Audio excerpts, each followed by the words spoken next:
Dear students, Assalamu alaikum and welcome to your social science class. Dear students, our today's topic is Awadh.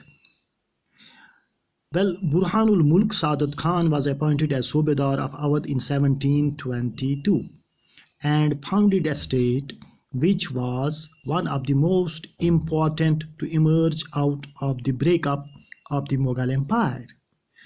Awadh was a prosperous region. Awadh was a prosperous region controlling the rich alluvial Ganga plain and the main trade route between North India and Bengal. Burhanul Mulk also held the combined offices of Subadari, Diwani and Faujdari.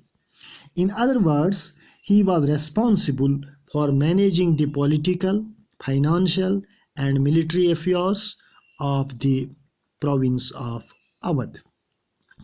Burhanul Mulk tried to decrease Mughal influence in the Awadh region by reducing the number of office holders or Jagirdars appointed by the Mughals. He also reduced the size of the Jagirs and appointed his own loyal servants to vacant positions. The accounts of Jagirdars were checked to prevent cheating, and the revenues of all districts were reassessed by officials appointed by the Nawab's court.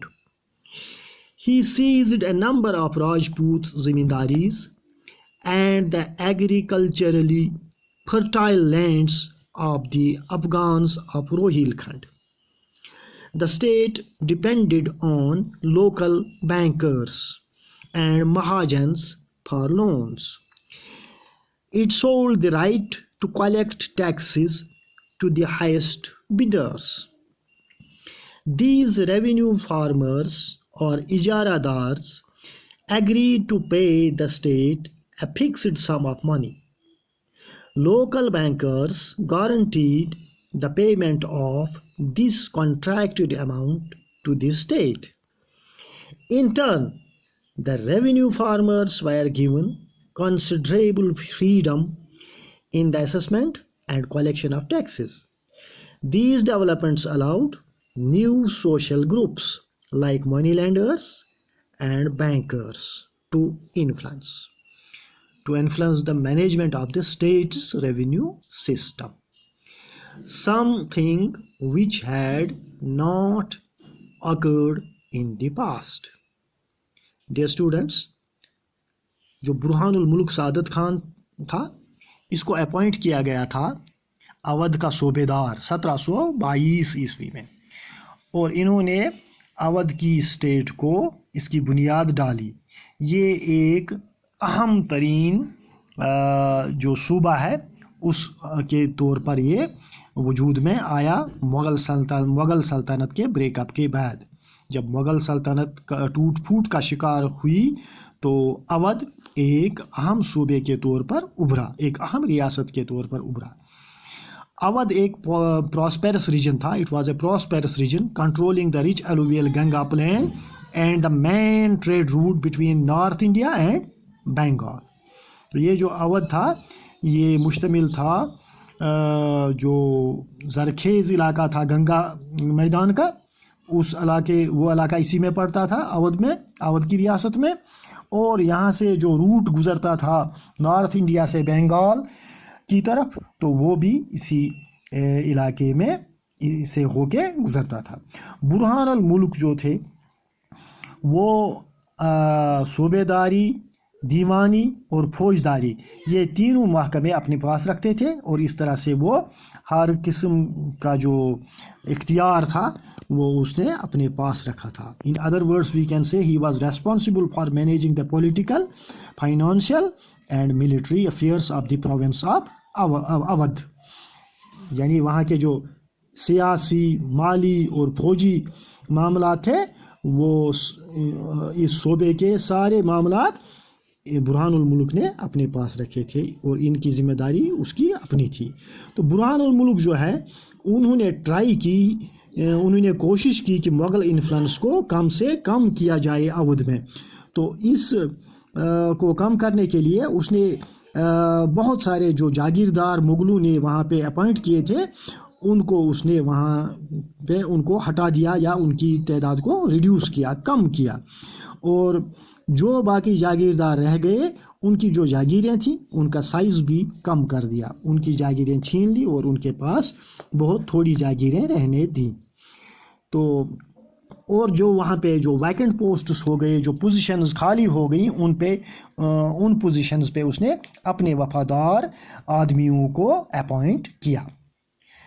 और इसके अलावा जो जागीरदार वहाँ थे उनके जो accounts थे उनको वो चेक कराता रहा ताकि किसी किस्म की चीटिंग ना हो। और रेवेन्यूज जो कलेक्ट होते थे तो उनको रीअसेस कराया और फिर उनका हिसाब किताब बड़ी सख्ती से कराया। तो इस तरह से उसने हुकूमत की आमदनी बढ़ाई।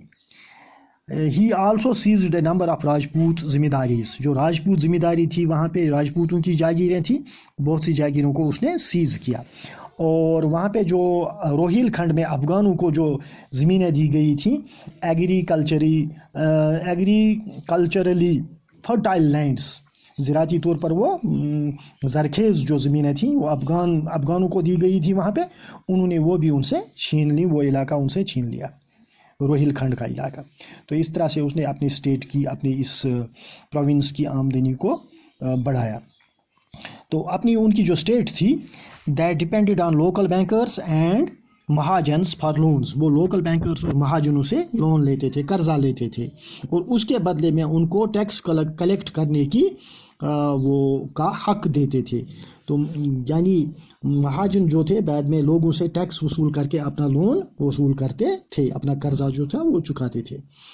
तो इस तरह से एक जो माली इजारादारी थी वो इजारादारों का एक जत्था वहाँ पे वजूद में आ गया। जो लोकल बैंकर जो थे वो गारंटी करते थे कि वो एक अमाउंट पेमेंट करेंगे, वो कॉन्ट्रैक्ट करते थे, ठेका लेते थे कि हम इतना अमाउंट स्टेट को साल भर में देंगे।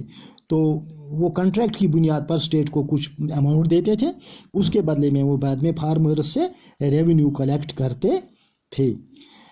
तो इस तरह से एक नया वहाँ पे कुछ ग्रुप्स जो थे वो वजूद में आ गए। ये ग्रुप्स थे मनी लैंडर्स और बैंकर्स के ग्रुप, और इनका इन्फ्लुएंस भी हुकूमत की जो रेवेन्यू सिस्टम जो था गवर्नमेंट का, स्टेट का, तो उस पे इनका इन्फ्लुएंस भी बढ़ता चला गया। ठीक, तो ये कुछ नई डेवलपमेंट्स थी जो इससे पहले हमें हिस्ट्री में देखने को नहीं मिलती थी। तो ये अवध के बारे में जानकारी थी आप लोगों के लिए। तो अब एक क्वेश्चन है, आप नोट करें। You please write down this question on your notebook. Why did the nawabs of Awadh and Bengal try to do away with the jagirdari system? Now the answer to this question is Nawabs of Awadh and Bengal tried to do away with the Jagirdari system because of the certain reasons. Firstly, Jagirdars were appointed by the Mughals, and these Jagirdars were very much loyal to the Mughal Empire. Secondly, though many of the larger states were established by Mughal nobles, but they were highly suspicious of some of the administrative systems that they had inherited, especially Jagirdari system. So they appointed their loyalists to these posts so that they could give them help at the time of war. So that's all for today. With this I take your leave. Thank you very much. Goodbye and take care.